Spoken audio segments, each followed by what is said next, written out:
ঠাম্মা, তোর বাবা তো দিন দিন হিটলার হয়ে যাচ্ছে, সব সময় মেজের জন্য চড়েই থাকে। পানু তোর বাপ রে বাচ্চা। এই পানু কিন্তু বাবা তো বলছে বাবা বাড়ি ছেড়ে চলে যাবে। তোর বাবার আশা কোনোদিন পূরণ হবে না, নিশ্চয়ই পেছনে কেউ লেগেছে, তাই এমন চিৎকার করছে। এই পান্না, পান্না, এ বাড়ি আমি বেচে দেবো, বাড়ি আমি বেচে দেবো।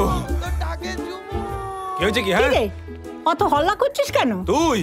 তুই যত নষ্ট করা বুড়ি, বুঝলি? কি বুড়ি? আমি বুড়ি? হ্যাঁ, তোর 14 গোষ্ঠী বুড়ি। কেন এই বাড়িটা বেচে দিলে কি এমন ক্ষতি হতো? হ্যাঁ, এই বাড়ি প্লাস্টার করতে তো আমি ফুতুর হয়ে গেলাম। তার উপরে এই হারামজাদাদের যন্ত্রণা। কবে থেকে বলছি বাড়িটা বেচে দিয়ে অন্য কোথাও চলে যায়, তা না, গিড়ে বসে আছে। এখানে থাকলে না নাম বদল ছাড়া কিচ্ছু হবে না, বুঝেছো? এই বুড়ি, এই বাড়ির ভাগ তুই আমার নামে লিখে দে এক্ষুনি। হ্যাঁ, থাম তো। বাড়ি বাঁচো, বাড়ি বাঁচো। না বেচবে না? হ্যাঁ রে, বৌমা দাদু ঠাকুমার ভিটে ছেড়ে যেতে তোর এতটুকু কষ্ট হবে না? তোর বুকে এই পাপ সইবে? এই দেখো, একদম নাটক করবে না বলে দিচ্ছি, একদম নাটক করবে না। আরে ঠিক আছে, বন্ধ করলাম। হ্যাঁ রে, তোর কি কোনো নতুন নামকরণ হয়েছে? বাইরে থেকে কি সব বলে ডাকছিল? কি নাম রে? কি রে?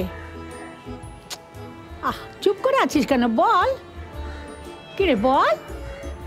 পানু, পানু বলছে সবাই। পানু? একদম না, একদম না, আমি পানালালে ঠিক আছে, ঠিক আছে। সারা এই পাড়ার লোক আমাকে একটু শান্তি দেবে না, আর তোমার এই ভিটের টান, তাতে আমি পাড়াও ছাড়তে পারবো না। এই দুয়ের মাঝখানে পড়ে আমি কোনদিন না মরেই যাই শালা। এই আমি বলে দিলাম। যত নাটক। ওই ঠাম্মি, হিটলারের মাথা গরম আছে কিন্তু, বেশি কিছু বলো না, নলে কিন্তু আবার এই বাড়ি লিখে দেওয়ার কথা বলবে। শোনো দাদু ভাই, আমি ভগবান নই বাড়িটা তোমার বাবার নামে লিখে দেব। আমি শয়তানও নই, তোমার বাবাকে এখান থেকে তাড়িয়ে দেব।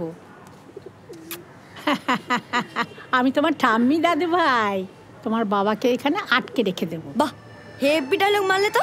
এটা আমার ডায়লগ নয়, সুপারস্টার দাদার ডায়লগ।